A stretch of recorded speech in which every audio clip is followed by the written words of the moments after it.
Bismillahirrahmanirrahim. Welcome and Assalamu alaikum on Syntech channel.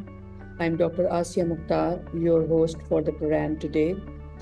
This is our session 1, episode 2, and our topic of discussion is strategic approaches to renewable energy and policy development in Pakistan.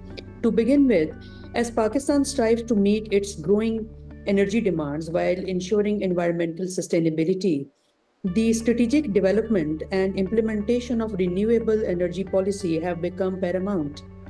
With a rich blend of natural resources and a pressing need to transition away from fossil fuels, Pakistan stands at a crucial juncture in its energy journey.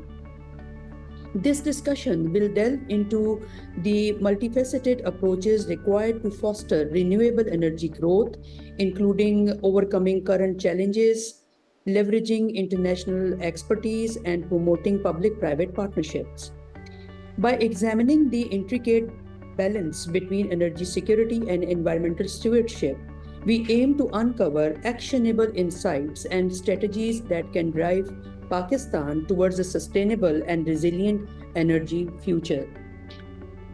Today, we have with us Mr. Amjad Ali Awan, a distinguished senior government functionary and civil servant in Pakistan, renowned for his expertise in energy sector dynamics, infrastructure finance, and sustainable development. With over 25 years of leadership experience, he has held key positions such as CEO, Managing Director, and Chairman in various industries and government organizations.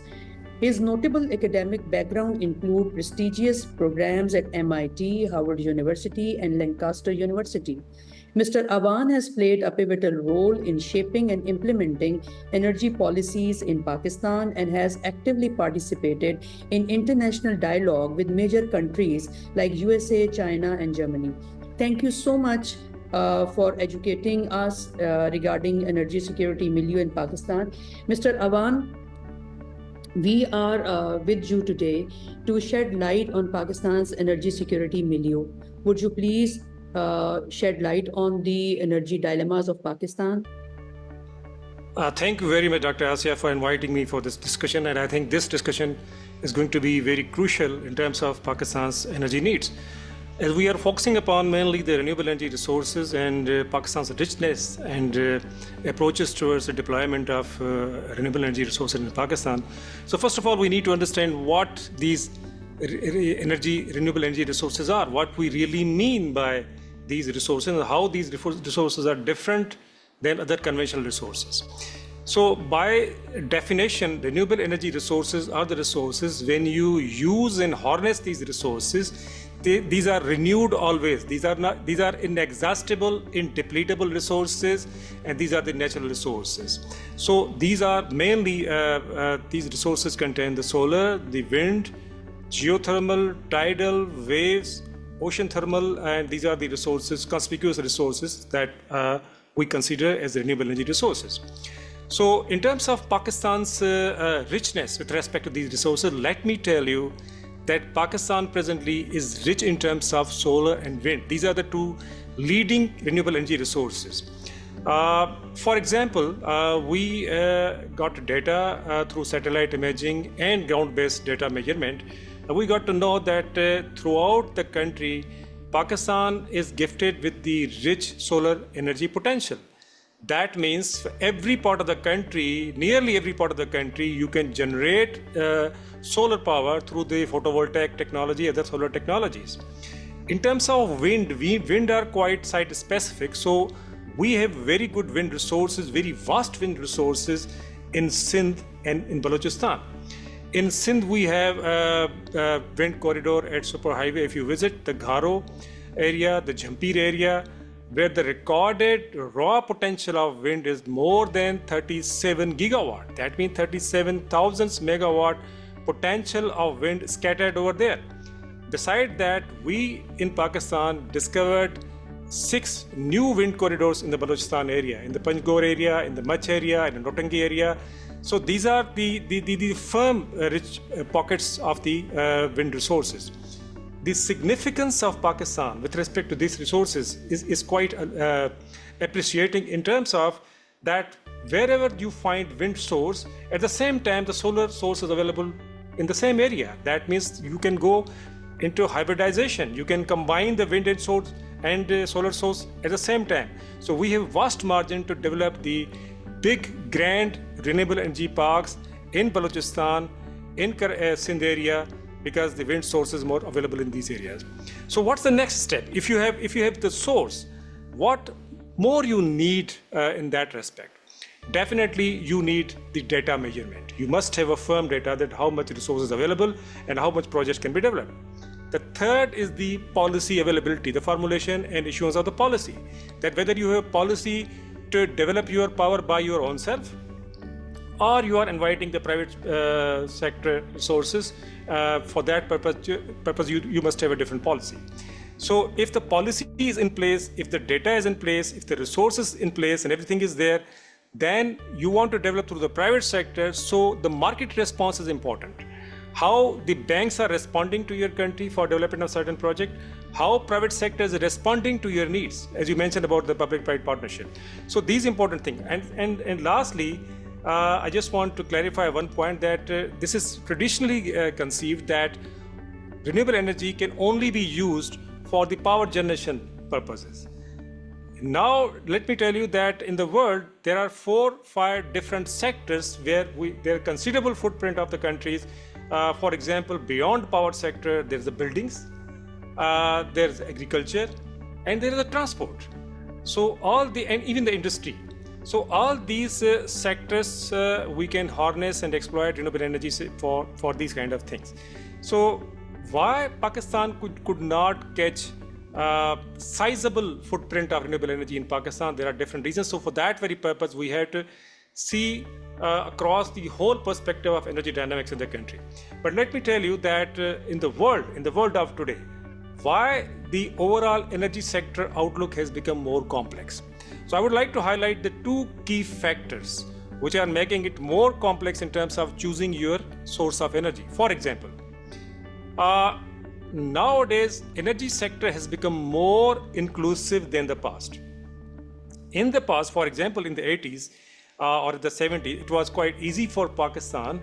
It was only the supply-demand dynamics. We had 2-3 big dams, and the power was coming through the indigenous resources, and our demands at all sector level were being met very adequately and appropriately.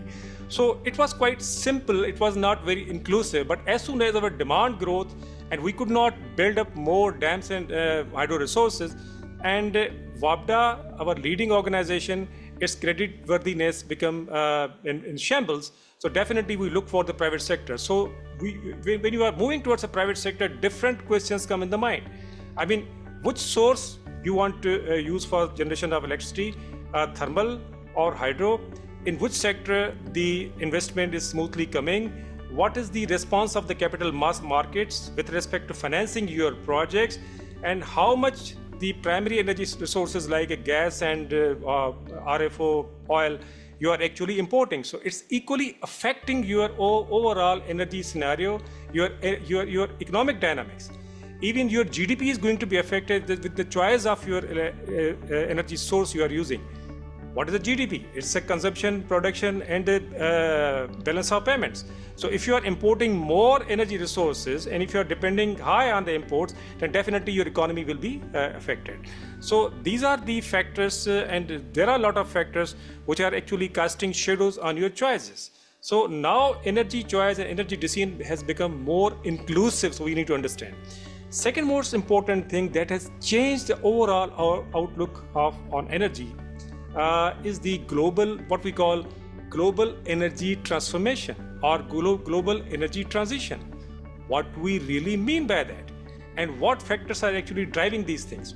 So let me tell you that climate factor, for example, couple of decades climate was not a major concern, but now its resonance can be felt everywhere.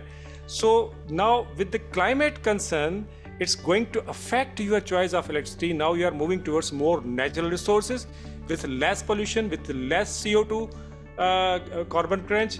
So now you are stepping towards the planning and approach where you want to create a carbon neutral economy or decarbonizing your energy economy, what we say.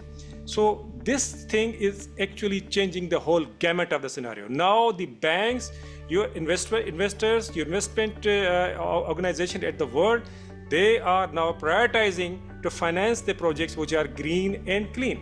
So this is even the political thrust. We have seen that United Nations Framework for Climate Change in 1995, the first meeting was held in Berlin. That has triggered a series of the COP meetings. The Conference of Parties, the last meeting we witnessed in Dubai in 2023. So now this track of things is actually making a whole thrust towards the renewable energy technologies, carbon neutral technologies, climate concerns. So these are the two key areas, the inclusivity, the growing inclusivity, and the energy sector, global energy transition.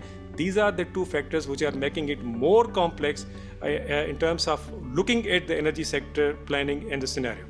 So what's the level of Pakistan? The most important thing, how we are responding to these inclusivities and the global energy transition at the global level. But this question will be more complex for a consumer. But if I take the name of a term, load shedding, everybody is quite aware of this, that what is a load shedding, because nearly everybody in Pakistan is a victim of this forced power cuts. So we started taking care of load shedding since 80s with a lot of the bids and promises. Still now in 2024 we are facing the forced power cuts. So it is clearly a failure, the strategic failure or operational failure, whatever you call it. Now another key issue, the burning issue beyond this, which is surfacing in Pakistan, is the energy rates, energy prices. Now in Pakistan, one electricity unit has, I think, bulged around 61 rupees, 62 rupees per unit, yes. Highest in the region. And it's mainly because of the choices we made in the past in terms of choosing your energy resource. Because right now, more than 60% electricity is being generated through the imported resources, through the private sector. I will give you a figure that right now, the installed capacity of Pakistan is 41 gigawatt, 40,000 megawatt. It's 41 gigawatt. But on the other hand, the peak demand in Pakistan is not more than 33,000 megawatt. That means we installed more power than our requirements. And the capacity of your transmission networks is less than 23 gigawatt. So this dichotomy shows that we are failing on the grounds of the planning, and this is the way we actually created a capacity trap, we call, where we are paying to the IPPs those projects which are actually not supplying the electricity, but we had to pay the capacity cost because of power purchase agreements and its provisions. Coming towards the commercial viability, we are facing a bulged amount of CD, the circular debt in Pakistan. This is crossing the 2.7 trillion rupees right now.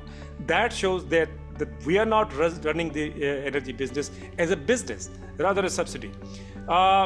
We have other figures, for example, the erosion in terms of the hydro and thermal the trajectory. In the 80s or early 90s, more than 60% power was coming from the hydro resource. But right now, only 24% of resources coming.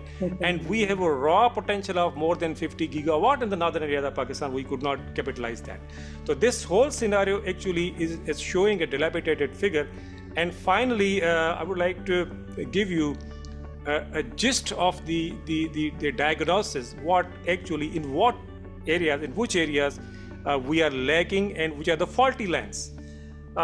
First point, there are 4 key areas. The first point is the policy placement, policy drift. Number of times we reverse the policies on irrational basis. We deployed the wrong policies at the wrong time. That's why we could not fetch the compatible response from the market. So, and second thing, whenever we announced a policy, we tried to shelve it in our cupboards. We never bothered to market that policy, and according to that policy, we had to make a roadmap for that. We had to set the KPIs, the parameters.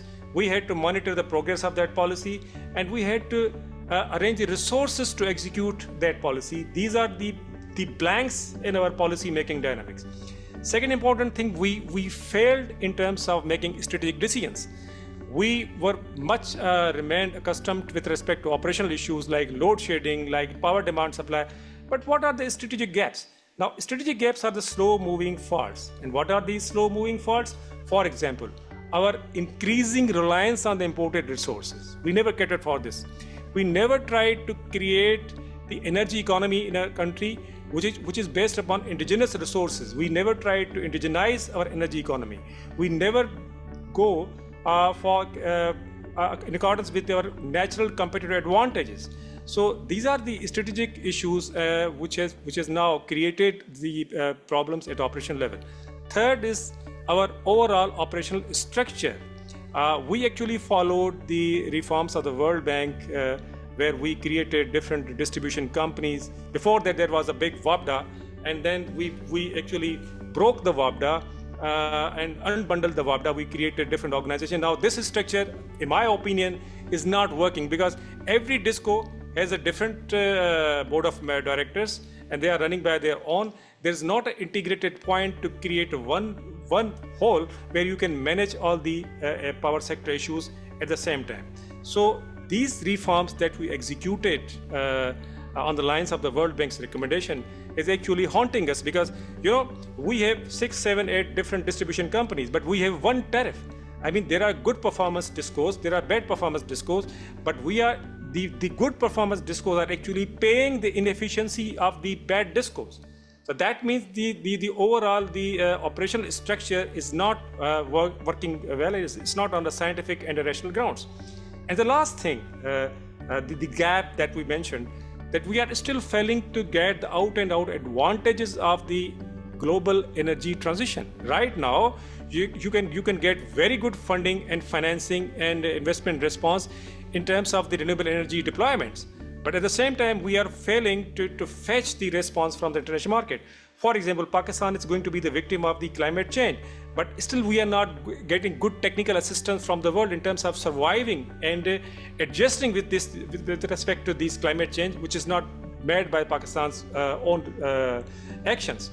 So these are the global impacts. So these are the 4 key burning areas where we need a remedy, where we need reforms, and we are, I think, in the energy emergency situation.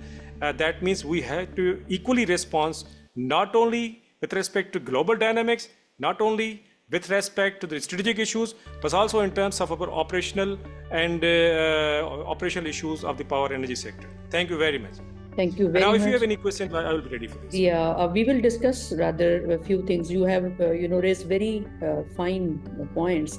Wrong policy options, then non-marketing of the policies, non-monitoring of the policies, and then some failed, strategic decisions, and then gaps in the decision. You have raised some very, critical thing and the sides of the Pakistan's energy policy. So the demand side and the supply side. Yes. Demand side is actually nowadays it's a victim. And it is showing all signs of rejection to the policy. What do you think at this point where we are standing as far as policy and strategy is concerned? Do you think we are going towards some direction that is the right direction to address the complaints of the demand side? हमारे आम लोग जो इस energy policy को regent कर रहे हैं, इसके खिलाफ हैं या इसके ऊपर डिससेटिस्फाइड हैं, उनको सामने रखते हुए आपको लगता है कि हुकूमत कोई ऐसे इक़दामात कर रही है जो आम आवाम जो है उसकी डिससेटिस्फेक्शन को कर सकें, उसको सेटिस्फाई कर सकें? जी, मैं आपके सवाल की तरफ आऊँगा. एक्चुअली ये जो डिमांड साइड मैनेजमेंट है, हम डिमांड से हमारी मुराद होती है कंज्यूमर एंड पे जो हम क्राइसिस को फेस करते हैं. जी. मेरा ख्याल है कि डिमांड साइड एक विक्टिम साइड है कि हमने कभी भी, यानी हमने अपने डोमेस्टिक सेक्टर को भी सही तरह से बिजली उस तरह से प्रोवाइड नहीं की जिस तरह से हमें करनी चाहिए थी. लेकिन इसके साथ एक और चीज़ भी अब शामिल हाल हो गई है. वो ये है कि अब आपकी जो इंडस्ट्रियल ग्रोथ है, यानी अगर आपके पास सरप्लस सप्लाई नहीं है तो इंडस्ट्री श्रिंक करेगी, ग्रो नहीं करेगी. तो आपके डिमांड साइड पे एक ये चीज़ भी हो गई कि अब आपकी, पहले इस तरह से नहीं था कि सिर्फ आप डोमेस्टिक कंज्यूमर्स को टैकल करते थे, कमर्शियल कंज्यूमर्स को टैकल करते, जिसका ताल्लुक ज़्यादातर आपकी ग्रोथ ऑफ इकोनॉमी से नहीं था, लेकिन इंडस्ट्री का ताल्लुक आपकी डायरेक्ट ग्रोथ ऑफ इकोनॉमी से है। तो आप अब जितना इंडस्ट्री को एक्सपेंड करेंगे, इंडस्ट्री एक्सपेंड कैसे होगी? The first basic pre requisite है कि आपके पास उसके लिए प्रॉपर एनर्जी सोर्स है, आपके पास इलेक्ट्रिक सोर्स है, या तो वो इंडस्ट्री अपने आप सोर्स वो लगाए जिसको हम को जनरेशन कहते हैं, या आप उसको वो सोर्स प्रोवाइड करें। तो अगर हमने ये चीज़ें नहीं की हुई तो मैं आपको ये बताऊं कि बात यहाँ तक नहीं रुकेगी, बल्कि this is going to be a big barrier in terms of development if you are not sufficient supply.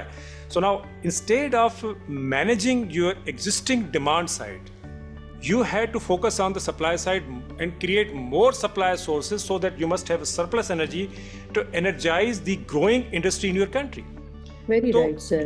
ये सारी चीज आपको उसमें ज़हन में रखनी है। The supply side, when we discuss about the supply side, there is a transformation. We have seen a transformation from conventional resources to renewable resources, especially the solar resources.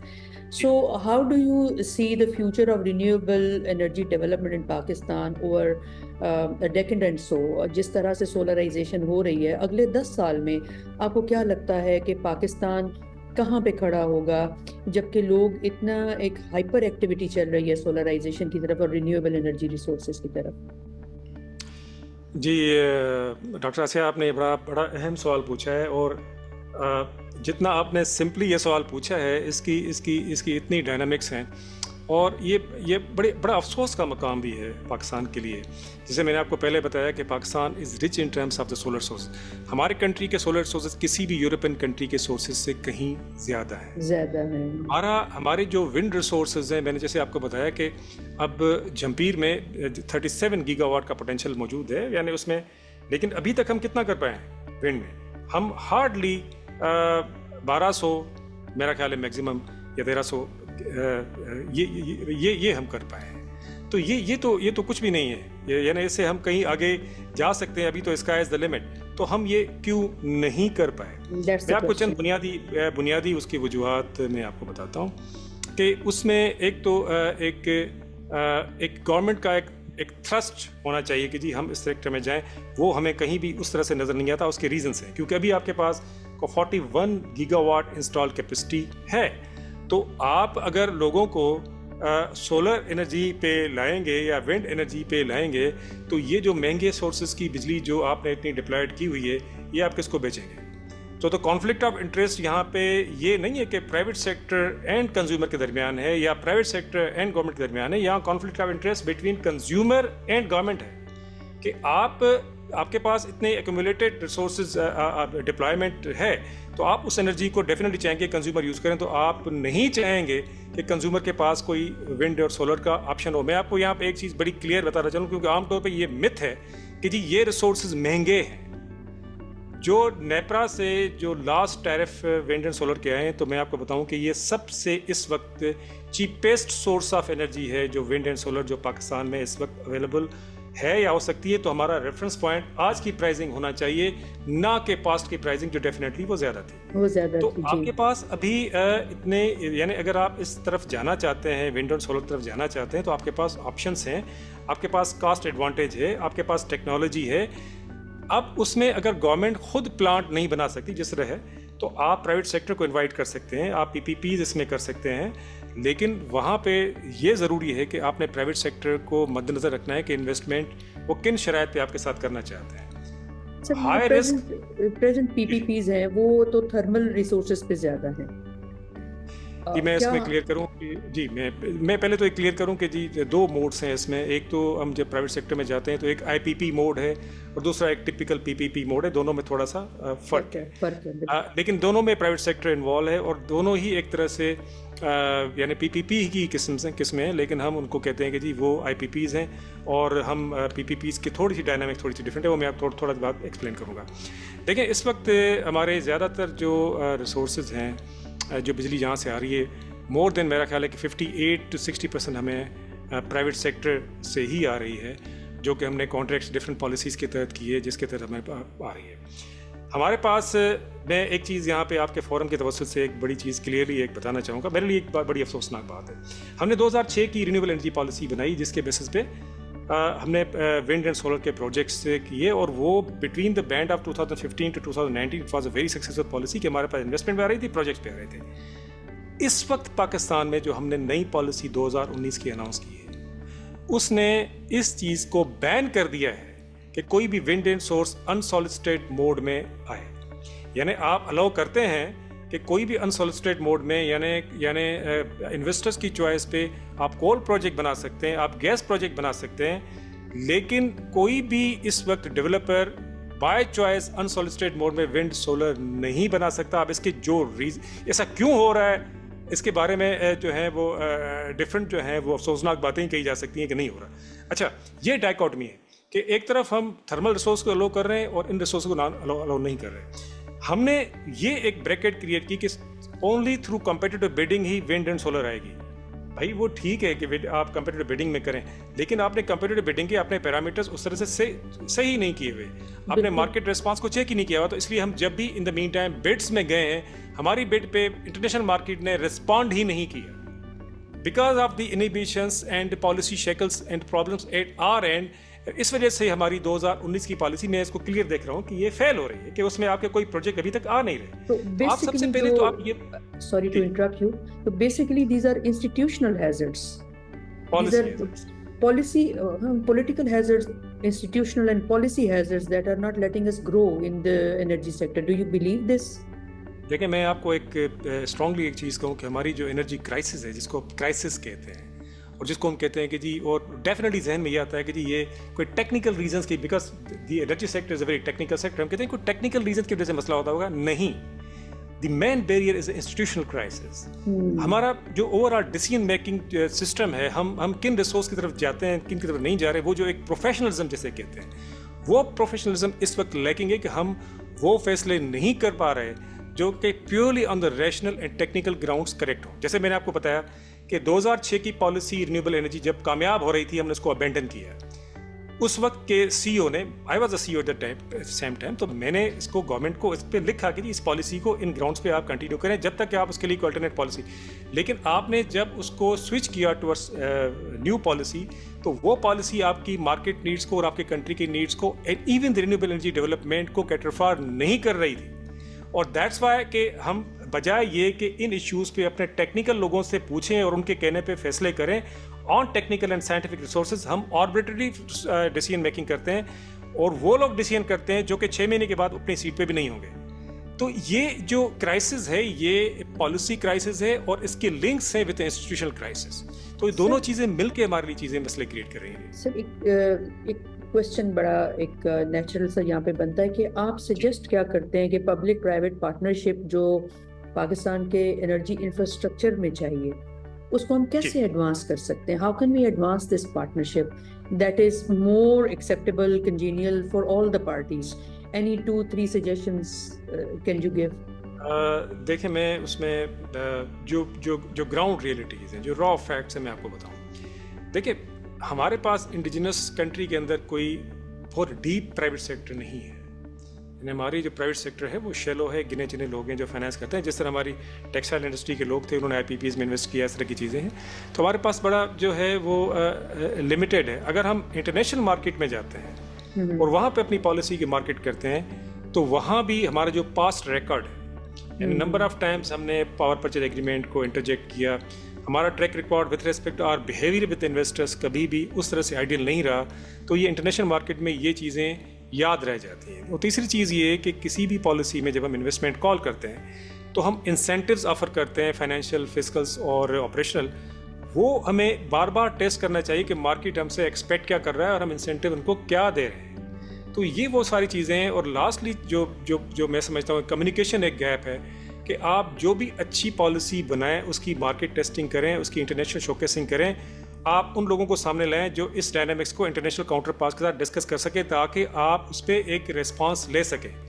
इस वक्त जो हमें प्रॉब्लम आ रही है वो ये है कि international market is not responding. इसके कई जो है, एक तो आपकी इकोनॉमिक सिचुएशन, अगर आप इकोनॉमिकली स्लो डाउन जा रहे हैं तो फिर private sector, international private sector safe feel नहीं करता।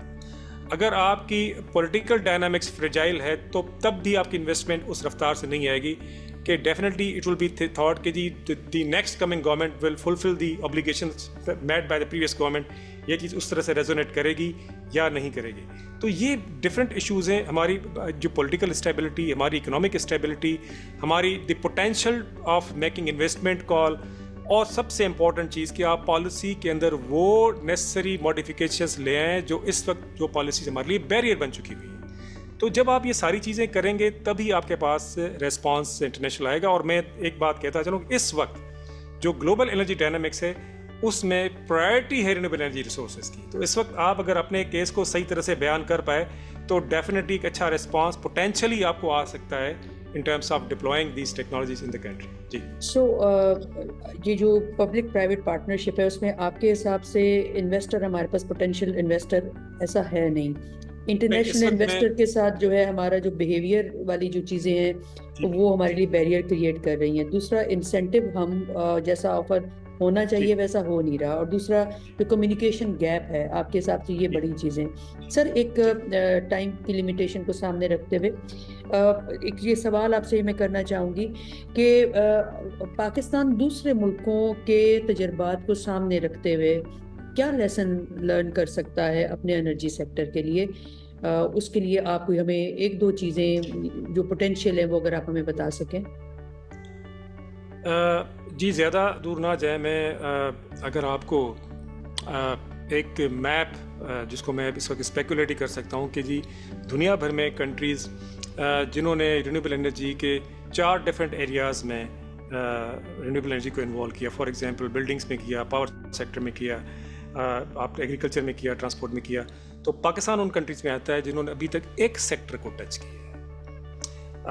और अगर आप कंपैरिजन करें तो इस वक्त जो कंट्रीज़ लीड ले रहे हैं, फॉर एग्जांपल मैं अगर आपको ये कहूँ कि विंड एनर्जी में फॉर एग्जांपल 75 गीगावाट जो वर्ल्ड की एडिशन थी 2022 की थी, और चाइना ने वही 75 एक ही साल में 2023 में कर दी। यानी चाइना जिस रफ्तार से रिन्यूएबल एनर्जी की तरफ जा रहा है आप उसका सोच भी नहीं सकते। इसी तरह से हमारे पास जो मेजर रेफरेंसेस आते हैं वो डेवलपिंग कंट्रीज़, अमेरिका, यूएस की तरफ से आते हैं। आपके पास रेफरेंसेस आते हैं आपके नेबरिंग कंट्री इंडिया से आते हैं, आपके यूरोपियन यूनियन की तरफ आते हैं। अगर आप इनके पूरे जो है वो ग्राफ देखेंगे तो ये इनकी रिन्यूएबल एनर्जी डिप्लॉयमेंट गीगावाट्स में हो रही है। यानी 1 गीगावाट में 1000 मेगावाट होता है। अब जो स्केल है वो ये एक रेफरेंस स्केल बन चुका हुआ है। ऑन द अदर हैंड, अगर what we should learn कि Pakistan despite being the best in terms of the natural resources, हम अभी तक हमारा टोटल फुटप्रिंट जो है वो हमारी इंस्टॉल्ड कैपेसिटी का जस्ट 6% है। यानी अगर आप इसको करें तो हम 2500 मेगावाट हमारे टोटल विंड, सोलर, बायोमास को अगर मिलाएं तो शायद 2500 मेगावाट भी ना हो पाए, यानी 2500 मेगावाट। और on the other hand European union, USA, China, India या अदर कंट्रीज वो गीगावाट्स में डिप्लॉय कर रहे हैं। तो वी आर ट्रेलिंग। हम वो पहले कंट्रीज थे जिन्होंने सबसे पहले पॉलिसीज दी 2006 में, जब कोई सोच भी नहीं सकता था। लेकिन इस वक्त हम अनफॉर्चुनेटली ट्रेल कर रहे हैं इन टर्म्स ऑफ रिस्पॉन्स। हम अभी भी इस चीज़ में कन्विंस नहीं हो रहे कि ये हमारा नेचुरल रिसोर्स है। हम जो बात करते हैं वो उनके नेगेटिविटी की तरफ जाते हैं। फॉर एग्जांपल कि रिन्यूएबल एनर्जी रिसोर्स इंटरमिटेंट हैं। जी, इंटरमिटेंट है। इनके लिए आपको वेदर फोरकास्टिंग, जब दुनिया उस तरफ जा रही है तो आपका बेसिकली टेक्नोलॉजिकल गैप है जो कि आप उसको फिल कर सकते हैं। सर, ये जो टेक्नोलॉजी और एनर्जी का जो एक सेक्शन है, मैं ये समझती हूँ कि इसके ऊपर तो पूरी एक सेटिंग इसे पूरी बना के और उसके ऊपर हम अपना एक पूरी डिबेट करें कि टेक्नोलॉजी में हम कहाँ पे खड़े हैं और इस पूरे सेक्टर में टेक्नोलॉजी का क्या रोल है। इसके ऊपर तो एक पूरी डिबेट अलग से होगी। आप थोड़ा सा इसको सम अप करेंगे जस्ट इन अ मिनट और टू के आज की डिस्कशन के हाइलाइट्स आपके हिसाब से क्या चीज़ें जो हमारे लोग जो हमारे सुनने वाले हैं वो उससे लर्न कर सकते हैं। देखें, बुनियादी बात यह है, मैं कहूँगा कि मैं वहाँ से स्टार्ट करूँगा कि जहाँ पे हम देख रहे हैं कि बिजली के रेट्स हमारे जिस तरह से बढ़ रहे हैं। अब इस पूरे रीजन में सबसे ज़्यादा एनर्जी जो हैं वो रेट्स हमारे हैं और अभी भी कहा नहीं जा सकता कि आगे बढ़ेंगे। आपको पता है इसका मेन रीज़न क्या है? इसका मेन रीज़न ये है कि हमने जो choice of source of generation electricity पहले माजी में करते आए वो अब हमें उसके लिए कॉस्ट पे करनी पड़ रही है। यानी हमने ज़्यादातर उन रिसोर्सेज पर रिलाई किया जो कि इम्पोर्टेड हैं और जिनकी इंटरनेशनल प्राइसेस पे हमारा कोई कंट्रोल नहीं है। तो ऑन द कॉन्ट्ररी हमारे लिए जो पेनेसिया है, हमारे लिए जो सोल्यूशन है वो ये है कि हम कोशिश करें कि उन रिसोर्सेज पे जाएं जो कि हमें इंडिजिनस हैं, जो कि हमारे लोकली, और अपनी एनर्जी इकोनॉमी हम एक उसको लोकलाइज करने की कोशिश करें, इफ़ नॉट 100% देन एटलीस्ट 50-60%। जिस तरह से माजी में हम 80s में हमारे पास मोर देन 60-70% जो रिसोर्सेज थे वो इंडिजिनस थे, हमें अपनी कंट्री से आ रहे थे। अब हमारा फोकस ये होना चाहिए कि हम उन रिसोर्सेज को पावर जनरेशन में इस्तेमाल करें जो लोकल हों, अगर लोकल ना हो तो वो चीप रिसोर्सेज हों, और वो 3 डायमेंशनल सस्टेनेबिलिटी को कैटर फॉर करते हों, यानी नॉट ओनली इकोलॉजिकल सस्टेनेबिलिटी और environmental sustainability but social sustainability and your economic sustainability. In 3 sustainability के डायमेंशंस पे जो रिसोर्सेज पूरे उतरते हों, हमने उनको यानी ग्रेजुअली उसको इंगेज करना है, और आगे 10 साल तक अगर हमारे पास मोर देन 60% अपने रिसोर्सेज होंगे तो इसका असर जो है आपकी all dimensions of energy crisis पे आएगा। और मैं आपको एक निशानदेही करता चलूँ कि वो कौन से रिसोर्सेज हैं। आपके पास हाइड्रो है, आपके पास मोर देन 50 गीगावाट इंट्रैप्ड है जो कि अनहार्नेस्ड आपके पास पड़ा हुआ है, आपके पास अबंडेंट सोलर पीवी है, आपके पास विंड रिसोर्सेज हैं, इवन आपके पास जियोथर्मल है। तो ये आपका फोकस अब उन रिसोर्सेज पे होगा, तभी आप अपने लिए अपने मसाइल का हल तलाश कर सकते हैं जहां पे आप अफोर्डेबल कॉस्ट पे सस्टेनेबल एनर्जी को अवेल कर सकते हैं। Thank you so much sir. आपकी इस डिस्कशन से हमारे लिसनर्स ने बहुत कुछ समझा होगा, बहुत कुछ जाना होगा। मैं अपनी सिंटैक टीम की तरफ से आपका बहुत बहुत शुक्रिया अदा करूंगी। आप हमारे साथ आए, आपने हमारे साथ नॉलेज शेयर किया, लेकिन ये just a beginning because we need to discuss more dimensions of energy security and energy dilemma of Pakistan. So in conclusion, I must say that Pakistan's path towards a sustainable energy future hinge on strategic policy development, robust public-private partnership, and international collaboration. These are the things that we only highlighted in this discussion. There is a need for further talks to discuss more about the solutions. So we are looking forward your cooperation and your support, Mr. Ravan. And I believe and I just hope that you will give us more time and we will benefit from your knowledge and your experience. So I will thank you again on the behalf of our team. Thank you so much for your time. Thank you so much for your knowledge. Thank you so much for sharing all the information that was required on the topic. And we're looking forward your advice and your knowledge for the future discussion. On this note, I will thank you, our speaker, and I will thank you. Just convey my thank to all the listeners and all our viewers, and I will request all of you to join us on the Syntech Forum. Thank you so much. Allah Hafiz. Allah Hafiz.